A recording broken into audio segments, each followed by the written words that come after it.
Soyez bénis et demeurez bénis dans l'émission Jésus plus rien. Je suis votre serviteur Koujo Nenanene. Aujourd'hui, nous allons entamer l'enseignement sur la justification. C'est un gros morceau.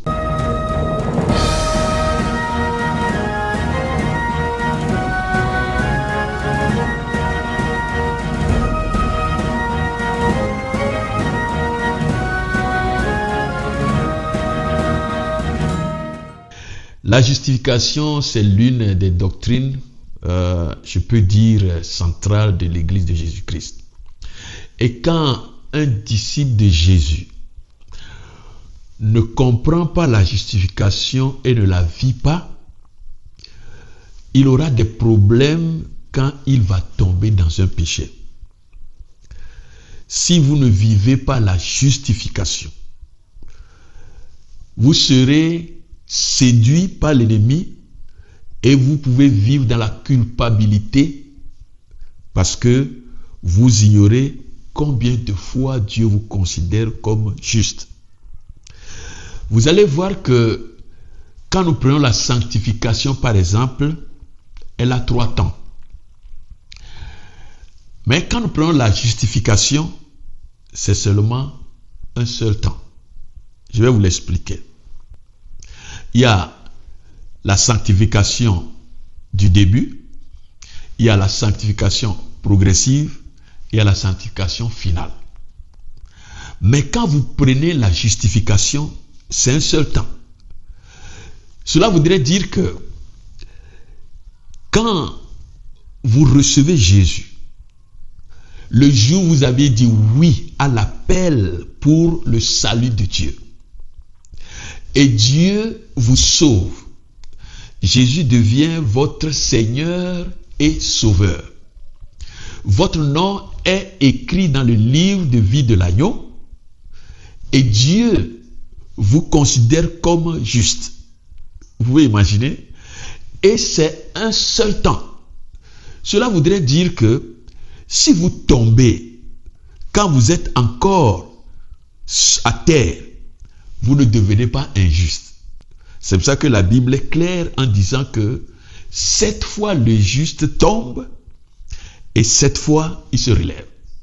Si il arrivait que le juste devient injuste un jour, alors Jésus devrait revenir encore, remourir pour qu'il devienne juste encore. Et c'est pour ça que c'est une doctrine très très importante. Les mots hébreux et grecs de justice expriment l'idée de droiture, rectitude, ce qui suppose une règle ou bien une norme. Et donc, le mot justice est souvent utilisé par rapport à un juge ou un jugement. Et on va lire la parole de Dieu et vous allez vous en convaincre. Je vous ai toujours dit, on ne finira pas de le répéter. Nos opinions ne comptent pas. L'opinion du pasteur ne compte pas. L'opinion du prédicateur ne compte pas. Ce qui compte, c'est ce que Dieu dit. Les dogmes des églises ne comptent pas. Ce qui compte, c'est ce que la parole de Dieu, l'écriture dit. Alors, Psaume 35, verset 24 dit ceci. Juge-moi selon ta justice, Éternel mon Dieu, et qu'il ne se réjouisse pas à mon sujet. Juge-moi selon ta justice. Dans Psaume 72, 1 et 2, il est écrit, ô Dieu, donne tes jugements au roi et ta justice au fils du roi. C'est Salomon qui écrit. Et il continue.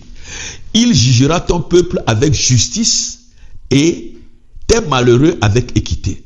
Maintenant, allons dans Ésaïe chapitre 11. Ésaïe chapitre 11, du verset 1er au verset 5.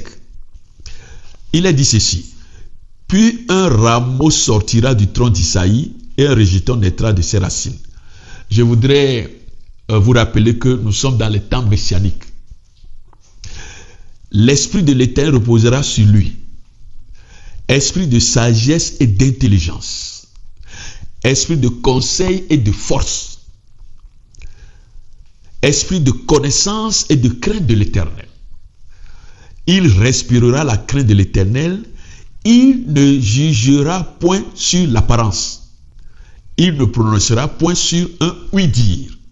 Mais il jugera les pauvres avec équité. Vous voyez? Dès que nous parlons de la justice de Dieu, c'est la droiture, c'est la rectitude, c'est l'équité. Il prononcera avec droiture sur les malheureux de la terre. Il frappera la terre de sa parole comme d'une verge, et du souffle de ses lèvres, il fera mourir le méchant. Verset 5. La justice sera la ceinture de ses flancs, et la fidélité la ceinture de ses reins. Ça me rappelle Éphésiens chapitre 6, où Dieu est en train de parler de l'armure du chrétien. Et on parle de la ceinture de la vérité. Vous voyez, l'équilibre, la ceinture au beau milieu du corps, ça parle de l'équilibre. Et donc dans la vie chrétienne, nous avons besoin de deux choses pour être équilibrés. Nous avons besoin de la Bible et le Saint-Esprit. Parce que dans la chrétienté, il y a deux extrêmes. Il y a ceux-là qui ne jurent que sur le Saint-Esprit. Dieu m'a dit, Saint-Esprit, Dieu m'a dit. Il y a d'autres qui disent, non, on n'a pas besoin du Saint-Esprit, c'est la parole, nous sommes les hommes de la parole. Or, la lettre tue, mais c'est l'esprit de la lettre qui vivifie. Et donc, en tant que chrétien, nous avons besoin d'être équilibrés. Et l'équité, l'équilibre fait partie de la justice de Dieu. Maintenant, dans la loi de Moïse, quand vous lisez Lévitique 19, 36, nous avons 4 fois le mot juste. Le mot juste est utilisé 4 fois pour les transactions commerciales. Même ça là, Dieu est droit. Dieu est tellement droit. Il dit, il faut des balances justes, des poids justes, des effats justes et des ris justes. Dieu est celui qui fixe la norme de sa justice. Voilà ce qui trompe les gens et ce qui peut même tromper les chrétiens. Vous savez, quand Adam et Ève sont tombés là, Dieu leur a dit, si vous mangez, vous allez connaître le bien et le mal. Mais quand ils ont mangé, ils ont connu le bien et le mal. Et le problème qui les dérangeait, c'est ça. C'est parce que ce n'est pas à la créature de déterminer ce qui est bien, ni ce qui est mal. C'est à Dieu de déterminer ce qui est bien et ce qui est mal. Eux, ils ne peuvent pas déterminer ça. Donc c'est ça le problème qu'ils ont eu en mangeant le fruit de la connaissance du bien de Dieu. Et c'est le problème que nous avons aussi. Et donc, c'est Dieu seul qui fixe la norme de la justice. Quelle justice? Sa justice, qui est toujours conforme à ses attributs. Vous voyez? La justice de Dieu est toujours conforme à ses attributs, puisqu'il est suprême, puisqu'il est immuable, puisqu'il est tout-puissant, puisqu'il est omniprésent, omniscient.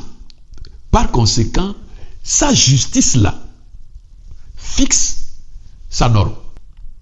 C'est pour ça que aucun être humain ne peut atteindre la justice de Dieu.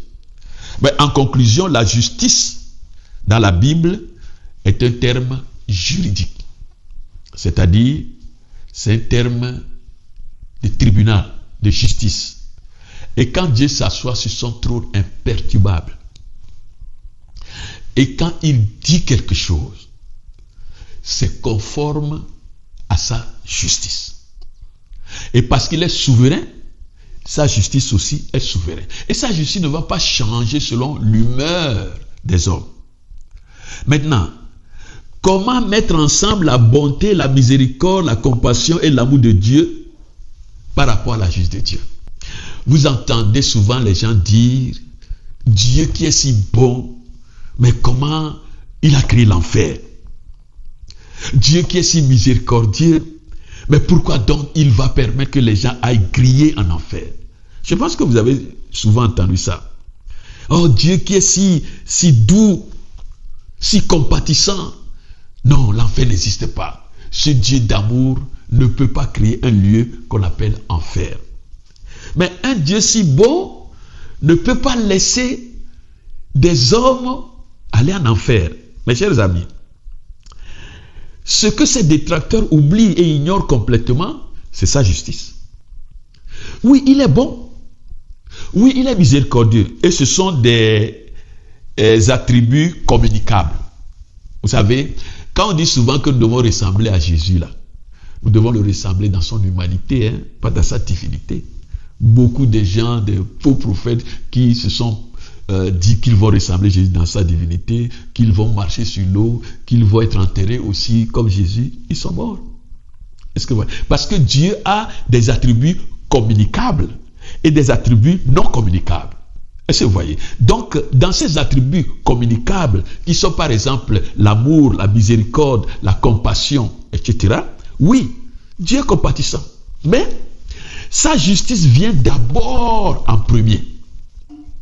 Vous imaginez que ce Dieu compatissant, ce Dieu d'amour, ce Dieu miséricordieux, ce Dieu bon, mais pourtant, son Fils unique est allé à la croix. Vous ne voyez pas qu'en appelant Abraham son ami, c'est qu'il a dit à Abraham, va sacrifier ton fils. Et Abraham est parti en obéissant à Dieu, parce qu'Abraham connaît que Dieu est droit. Et Abraham est parti pour sacrifier son fils en holocauste. Souvenez-vous, le sacrifice en holocauste, c'est on tue, on ouvre, on enlève tous les boyaux, on lave, on remet et on brûle.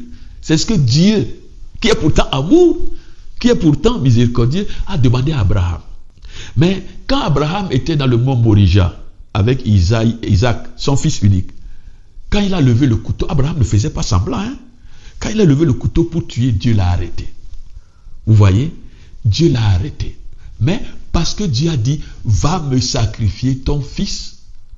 Et comme Dieu l'a arrêté, Dieu n'étant pas un homme pour mentir, il doit avoir sacrifice. C'est pourquoi Dieu a permis qu'on remplace Isaac par un bélier. Vous voyez, à cause de ce qui sortit de sa bouche, va me sacrifier Isaac.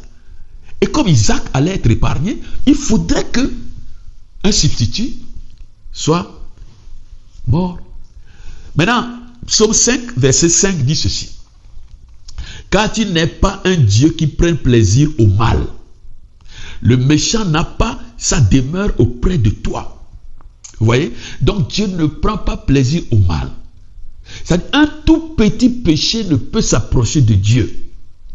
Mais par conséquent, qui peut atteindre la justice de Dieu? Ésaïe chapitre 6, verset 1 jusqu'à 7. Et vous allez voir que ce qui s'est passé ici est terrifiant. C'est pour dire que la justice de Dieu est tellement élevée, c'est lui qui fixe les normes de sa justice, et à cause de sa sainteté, à cause de ses attributs non communicables, personne ne peut atteindre sa justice. Religieux de tous les temps, venez et capitulez devant Dieu en disant, oh les mains, nous ne pouvons pas. Mais on va vous tromper que si vous jeûnez 5 fois, si vous priez, vous tournez 80 fois, si vous restez psaume 23, 90 fois, alors là, Dieu va commencer à prendre plaisir de toi. Mes chers amis, la justice de Dieu est tellement élevée.